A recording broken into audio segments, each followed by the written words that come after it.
The heat of the roaring fire, air thick with steam and smoke. Tom felt comfortable for the first time in quite a while.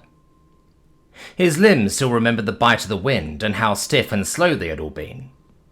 His tail had been worst of all. He had feared it may well fall off, but as he clutched it, the feeling was returning. As he looked up from his warm, comfy spot, he did not understand what he beheld, yet he did. Perhaps it was Jelena, who had no ability to comprehend what she was looking at.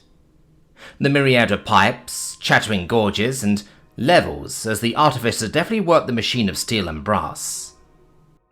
What had not long ago seemed such a dead, icy behemoth was spitting with heat and life as they thundered across the snow and ice. Who knew how fast they were moving, as Jelena turned to gaze through one of the small portholes, looking to the world outside. Endless ice and snow as far as the eye could gaze. Was it a walk? A run? A dragon's bounding gallop?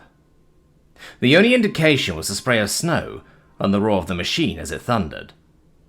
Hissing steam and pounding pistons sang a frightful dance. Raw yet perfectly in sync, like a barbarian taught to sparrow dance. Yet there was no deft darting around. The machine only marched forward like a well-drilled soldier, or a boulder of fire and steel. For the crudeness of the machine, it was surprisingly comfortable, it must be said. The Inquisitor seemed to revel in the machine as much as Jelena struggled to understand what it was, what she was truly looking at. It did not stop the Inquisitor from sharing in his excitement. Marvelous, isn't it? A shame such things are lost relics to us. But the ice preserves, and keeps nosy little goblins at bay. Did you know at one time this would have been as normal a thing as buying a deerskin for winter?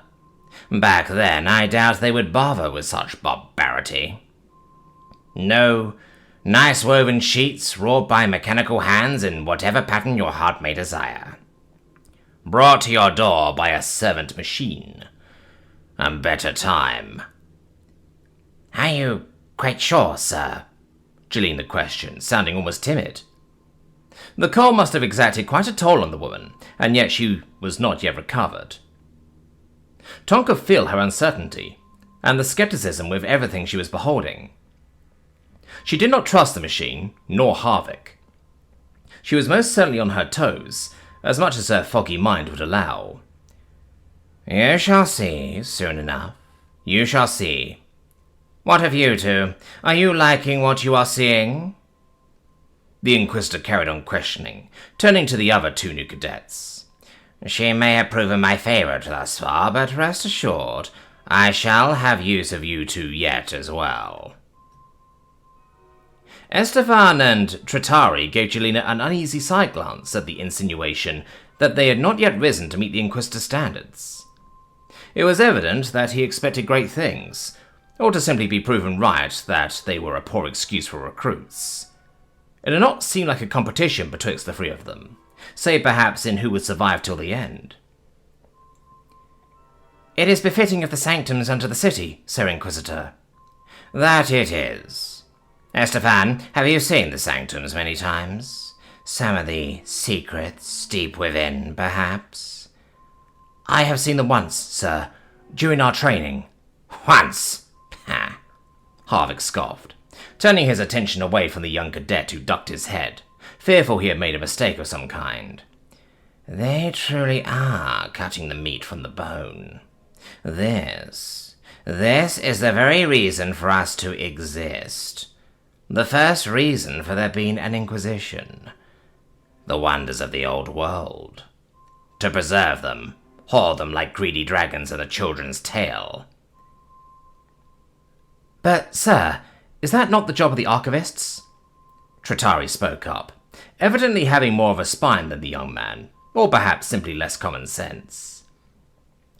Within the great vaults and archives, yes. But how was it all to get there? That was our job. To find all this lovely technology, and return it for safekeeping as the world fell around us. Jelena stared at the man blankly, feeling little stir from his exuberant speech.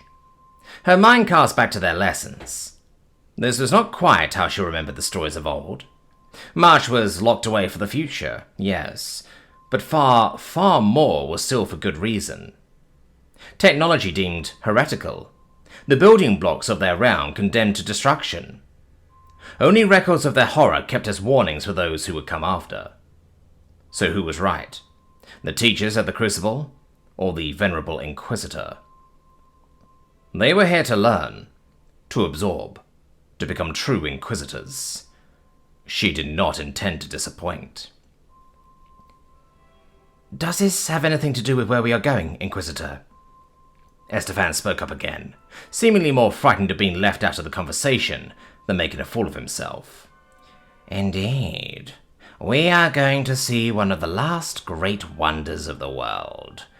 Maybe the last which has not been brought home to the claws of the archivists to lock away. For it cannot be moved, and it lies much beyond their timid reach." "Another machine, then?" Jelena half asked, half stated. "Oh, you have no idea." She did not smile or frown, nor show much of anything. She simply stared blankly at the Inquisitor as he returned the gesture, bright piercing eyes burrowing into her as he scoffed.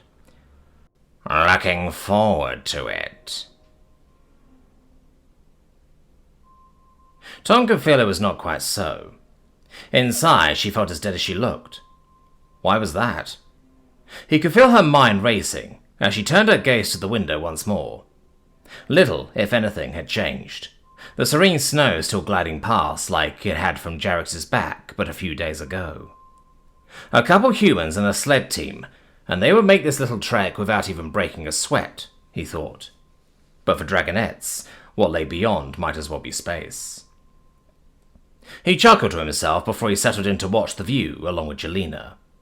It had been some time since last he had one of these dreams, and perhaps he would finally find answers. He could not claim he enjoyed them, but they were by no means as scary as they had once been. As time slipped past, he felt her head grow heavy and start to nod, or perhaps he was falling asleep in the dream. Could he do that? It was hard to tell, really. The steady thumping of the engines, the click and whir of the controls and injection pumps, the occasional ratcheting of the steering mechanism, adjusting the skids. Calming sounds to any engineer, but soon enough he blinked.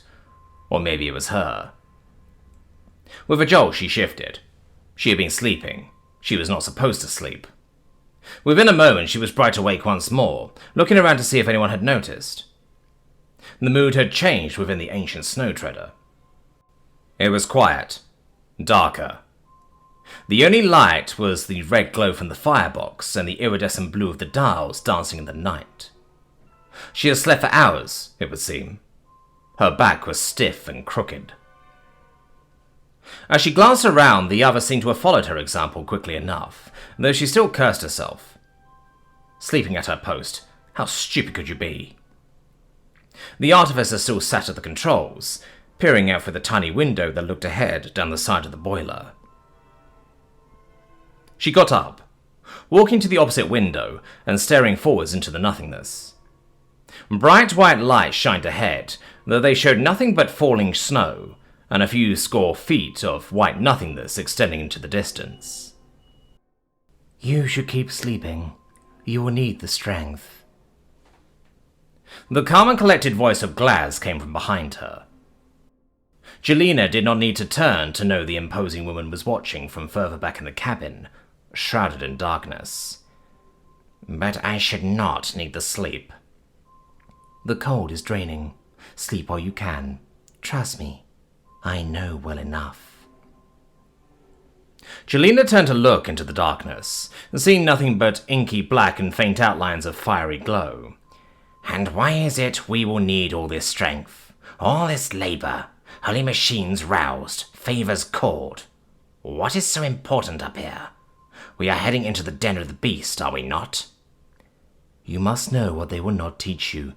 This is the only way." "Why not simply teach us then? Why go to the trouble? We are here as cadets." What we have to teach goes beyond additions to what you know. War is coming, cadet. We won't win with lies.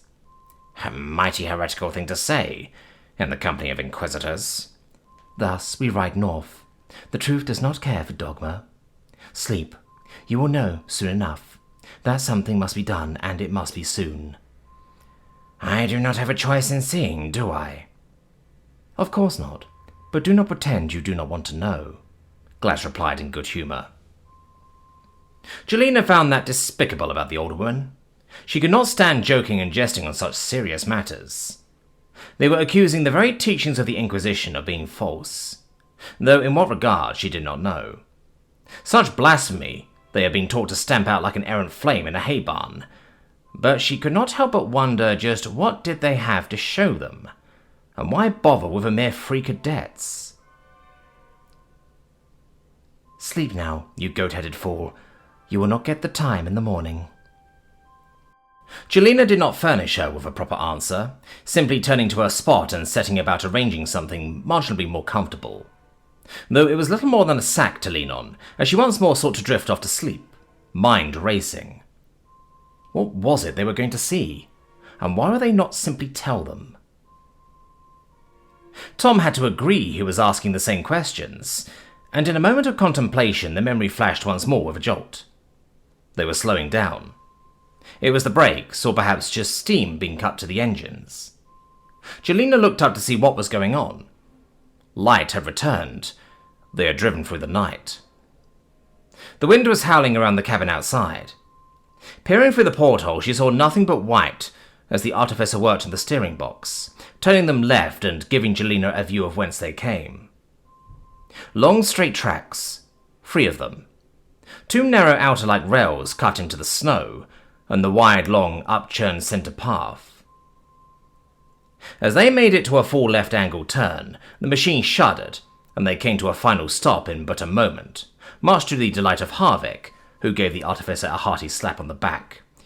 Well done. Thank you. We have arrived. Keep her warm. We will not be long. Of course, sir. I shall await your return. The poor man at the controls looked at Jelena to be a spent force. Perhaps an assistant would help him in his duties, while he got some much-needed rest. How are we going back out into the cold? Jelena questioned, making no efforts to hide her displeasure or discomfort, as she finally moved from her uncomfortable spot, stretching her limbs and cracking her neck as she did. Yes. Refill your hot water bottles there. Leave your equipment. We must be swift if we do not want to freeze to the floors. Do not fret. It shall be worth the trip.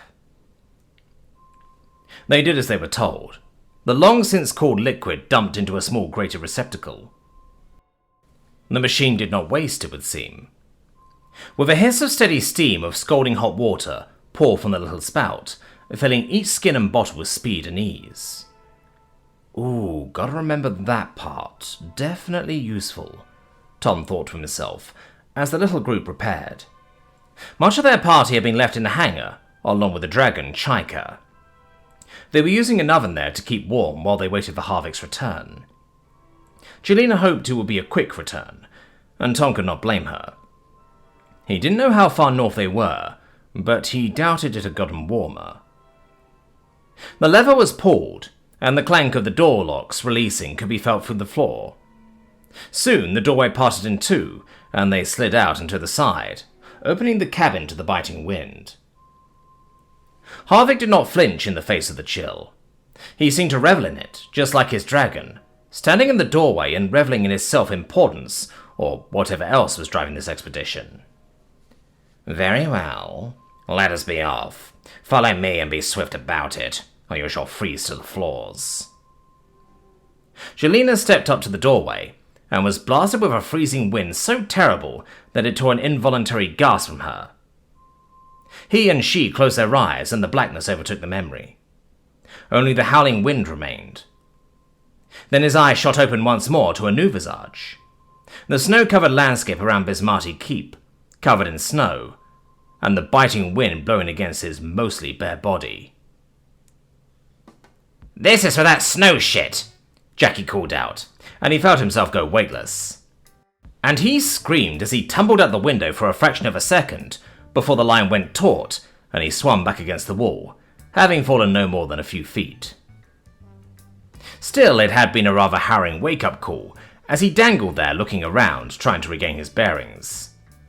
He was hogtied, hanging from the bedroom window wearing nothing but underpants in the biting cold. For a moment, he had honestly thought Jackie was about to kill him. Some cruel nightmare. But as he heard her cackling from above, he slowly started to comprehend what was going on. "That was not funny!" he objected vehemently, as he dangled with the wind, scraping against the stone wall. "Well, I didn't think it was very funny yesterday," Jackie shouted in reply, evidently finding it very funny indeed. Then a further chorus of laughter joined in, as Tom looked at the neighbouring window, finding Sapphire and Fengi both sticking their heads out to watch, laughing at his misfortune. Behind him, more laughter. Beau and foe by the sounds of it. "Did you all get up to watch this?" Tom questioned annoyedly. "It's bumfuck o'clock." "Sure did," Sapphire replied, as the laughing slowly started to die down. "Well worth it, I'd say." "This means war." "Just remember, you are outnumbered," Fengi added with a grin as she went back inside, Sapphire lingering a moment longer before retreating with a final snicker. "Whew, I'm gonna get you all for this." "You comfy down there?"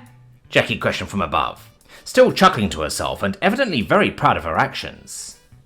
"No," Tom replied flatly, not wishing to beg, but damn if it wasn't uncomfortable out here. "Ah, you want to come back inside?" "Yes." "There's a good human. Now, if only you weren't so heavy." "Says you," Tom replied, as he felt himself getting pulled back up ever so slowly. "I'm big and strong, you are small and round." "I am hardly round, at least not really anymore." "Must be those stupid weights then. Phew, I'm not sure I can haul you up," Jackie said, as the progress towards the window stopped. "I am not wearing them. I was sleeping," Tom protested.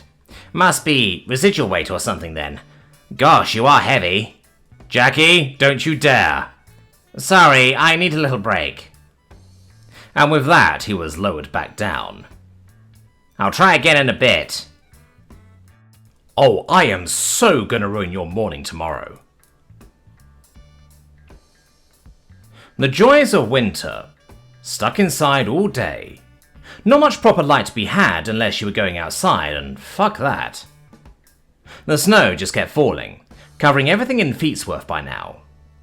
At least there was no need for them to shovel the path leading down to the warehouse wood barn for the fire.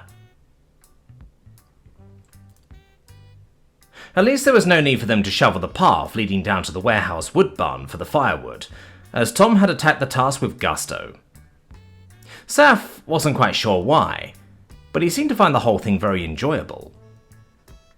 In her opinion, shoveling snow in howling winds and freezing temperatures set somewhere between laying in the infirmary with a stomach infection and cave exploration. Naturally, they should all have suspected that the human was in fact up to something, and not doing it out of the goodness of his heart. One evening a day or so later, when Jackie had been sent for firewood, she had barely made it outside the door before they all heard a shriek, followed by Tom laughing. Apparently, he had constructed a snowdrift atop the protrusion which formed the double doors leading inside, held up by some wooden boards and planks, complete with a string to pull to bring it all crashing down on whatever unfortunate soul attempted to leave the keep. He had done Jackie the service of excavating her afterwards, but she had been chilled to the bone by then and spent the rest of the evening in front of the cooking fires, trying to warm back up again. Most people might have decided to call a truce after a near-death experience like that, but Jackie wasn't most people. Thus, rather than calling it quits, Tom had soon found himself running half-naked around the keep one morning, searching for various belongings. When Shiva had forced him to actually do something productive a few hours later, a few of his usual items had still been missing. Namely his boots, replaced with some smaller, less clunky footwear, which Sapphire hadn't seen him use much. According to Unkai, Tom still hadn't found everything even 3 days later. In retaliation, Jackie has shown up at the breakfast table with various black scribbles on her face, looking less than pleased. and thus the prank war had begun in earnest. There had been a few cases of collateral damage, and a few who ended up in on it. Unkai walking for a shower of flour, Fengi having her chamber pot borrowed, Balathon getting locked in his room for half a day. He did deserve that though, after nicking some of Tom's tools, including a couple wrenches which the human had ended up needing. The poetic part was said wrench being used to jam the door, of course. But you only have the fun you make, and a prank war wasn't the worst way to spend the winter. Sapphire had tried not to get involved, as she was sure it would go downhill quickly. She had helped Jackie out a few times in setting some things up or finding stuff she needed, but nothing to tie her to the scene of the crime. The Nook did end up having to get involved once or twice when things got out of hand, mostly in regards to snow-related escapades. Sapphire was certainly glad she'd never come back to an ice-cold bedroom after a long day's work, and no hot rock waiting for her. So she sat there in the library, rubbing her horns as she tried her damnedest to pass out page after page. She would make sure she was valuable in the future. Sapphire Silverstreak Rayland was not going to become an anchorweight. Toma brought so much, and she would be damned if they let some Inquisitorial nerd be the one to translate it all. No offense intended towards Adita. She had never foreseen herself doing this sort of work, since she had always been the outdoorsy type. Flying, shooting, even when she was little she had always been playing games where she could prove she was faster, or just playing better than everyone else. She hadn't even learned how to read properly until coming to Bismarti Keep. She had known what signs and the like said, how to sign her name and that sort of thing, but reading a book? That was something a puma had managed to rub off on her, even if it hadn't been a choice in the beginning. And here she was, playing the scribe. She had already served as translator for Pauline and Victoria a few times, but it was damn hard, and she had not made a ton of sense for much of it. But what could you do? Half of all this didn't make sense even if it was correctly translated. It would have been so much easier to help Essie and Ray with the uniforms, but she was the only one who could do this. Plenty others could sew. So she soldiered on. She was keeping a list of things she couldn't understand. Just copying the letters down wasn't that much of a challenge, even if it had her thinking about Lincosta's time in the capital. That woman used to write down everything. Still did if given the chance. But now she was spending her days playing with magical runes, spells, and enchantments together with her father. The Wapuma had also been taking an interest in Sapphire's work. The old man would always be there for his daughter first, though. It was only right. For backup, Sapphire had Fengi and Maiko, when they could be bothered.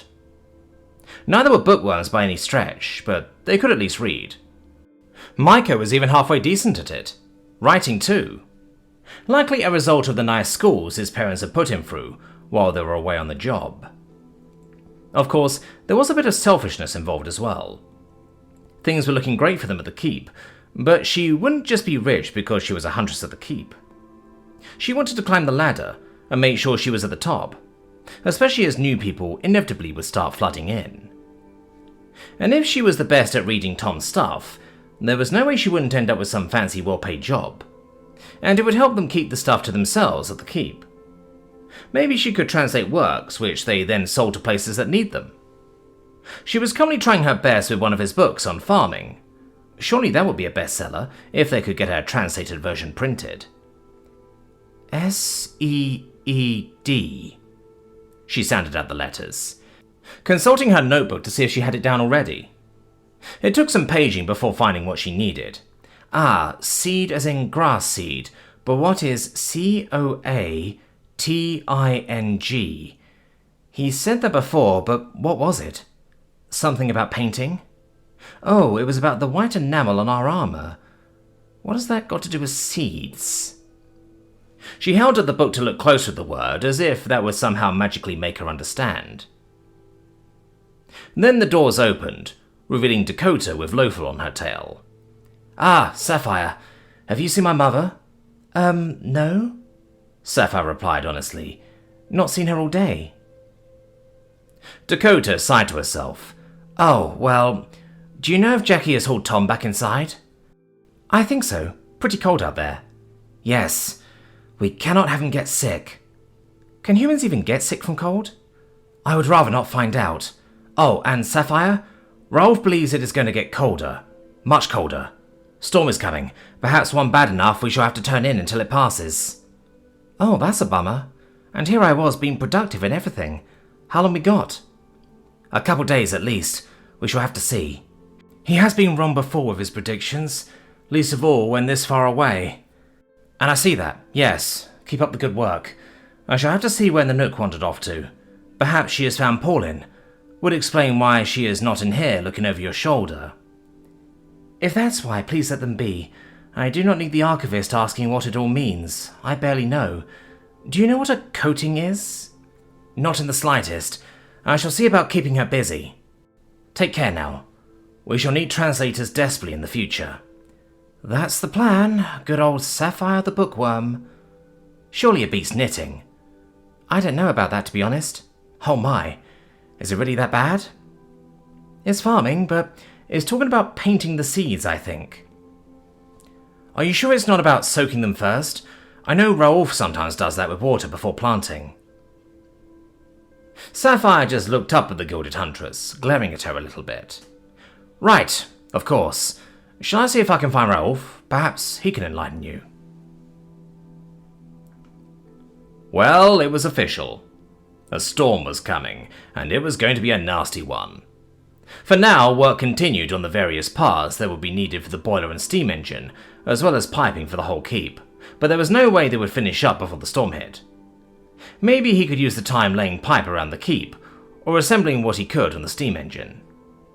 The boiler was mostly on Shiva and Adita, thanks to all the delicate joinery that had to be done. But screwing together old-fashioned mechanicals, that was right up Tom's street. He did have most of what would be needed for the adorable little engine. Single-cylinder double-acting, much of its construction was brass with a little bit of steel and cast iron, thrown in for wear surfaces and bearing cradles. In his mind, it was going to be a rather pretty little thing, maybe 5 horsepower, or thereabouts. Plenty to drive everything inside the workshop and the smithy if needed. The old electric motor they had been using was little more than a horsepower, if he had to guess. But naturally he did have another major project to consider if the keep would be joining the dragons in their slumber. His plans for a Christmas celebration, or maybe just call it a Winterfest. What was it the old Vikings called it? Was it just the winter solstice? Oh wait, no you fucking idiot, it was Jul, wasn't it? The name just stuck. But that was more of a week spent drinking and whoring, so maybe Christmas would be a better choice. Certainly more child-friendly. Oh well, that's a question for later, Tom thought to himself, as he worked the mill, planing off the cylinder head for the little motor. Unlike with an internal combustion engine, there wasn't much going on up top. Pretty much all it was, aside from a top cover and a gasket surface, was the little drain cock so the cylinder could be emptied of water after sitting still. One day we're going to have to make combustion engines too, even if they are going to have to run on ethanol. That is going to be such a pain with carburetors. Really not looking forward to that. Maybe something could be done with flash powder, or maybe diesels will be smarter. Just run them on vegetable oil or something. It is going to be lovely when everyone goes to sleep, isn't it? Adita then questioned out of the blue. They had been working in silence, and Tom had honestly become lost in his own thoughts as he slowly cranked the mill over the soon-to-be-dead flat surface. Probably. I will have a churk, but I don't think I'm going to see him there much down here. Oh, right. Sorry. But at least you will have your work. That always kept me company. That I will. There will be no time to get bored, Tom replied with a sagely nod, as he dropped down the cylinder head. The pass now complete. Gotta make Christmas decorations too. And I have to get a tree somehow. Yes, there is always more to do. That was also true back in the big city. Tom, do you know how it is to hibernate? Me? He questioned, looking to her confused. Not the faintest clue. We don't do it, remember? Actually, I don't even think we can. Oh yeah, that makes sense. It's just, I've never tried it before. Tom glanced around the forge, grimacing, as no other dragonettes were found, Shiva having gone for more charcoal. I would just ask someone else, maybe Essie or Shiva. I'm sure they have tried it many times. Why haven't you ever done it? Oh, it was always plenty warm all year inside the sanctums. It doesn't even really get any colder at all for winter. Oh, right. Yeah, I guess that track's been inside a mountain and all that. Yes, it is always the same temperature deep within. It can get cold, though, if you go far down enough. Yeah, floating islands. I suppose you end up getting close to the bottom and then it gets colder again. So it stays pretty much the same all year round? Varying only by fractions of degrees. Does that do anything for how high the islands are? I heard people discuss it before. Some seem to think so, others say it is the weight of all the snow. What we do know is that the islands do indeed sit lower in winter, but there are many options on why. Right, I see. And what do you think? She did look a little coy, not wishing to answer, so Tom egged her on a little with a hand. Go on. It's not like I know. I believe the additional mass added by even several inches of snow is irrelevant compared to the combined mass of all but the tiniest of floating islands. So the cold makes them sink closer to the ocean? No, the variation is too tiny, but they do sink. It is part of why the weather gets so much worse for winter. Because we are closer to the water? Yes, many storms do not reach our islands, but in winter it can become very bad.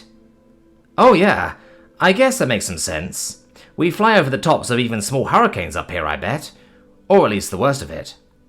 Yes, Adita confirmed, nodding twice. The believers think that the increase in temperature from the lower altitude stops our descent. I remain unconvinced. And the cold of higher up helps limit how high we go. Though the little test we did liked to hover even as it was. It didn't just keep on going up. Indeed. According to the ancient texts, the essence of flight became less potent as altitude increases, as there is further down to the heart of the world against which it pushes. Right. It was Tom's turn to nod in agreement, as he tried to pass what she said. I guess it means the oil pushes against gravity, like a boat hull against water, to make lift. I suppose that makes sense. Somewhat. Yes. It is a part of the reason certain grand vessels could not go quite so high as those who were smaller and lighter, allowing nimble vessels to escape or run blockades. Some were even said to be able to go higher than dragons. Better bring a thick coat for going that high, am I right? Tom joked, as he took a moment to think for himself. Oh yes, but I would much rather stay down in the machinery spaces where it is nice and warm, and you can hear the engine slowly turning over. It is going to be so much nicer once we get your grand engine constructed. I shall sleep next to it every night. I don't know about grand, more like energetic midget, I think. But I suppose we can wrap it up in a blanket or two so you can hug it to sleep without burning yourself, Tom joked, feeling it was at least a little funny. Adita didn't laugh, though. No, that would risk fouling the mechanisms with thread and cloth. I shall sleep next to it. The radiant heat and steady thump should be all I require for a good night's sleep. Right. Yeah, again, I don't know about steady thump, but I guess we can work on a slow idle if it's just pumping water around the keep. Might need a bigger, flywheel, though. It has a wheel that flies?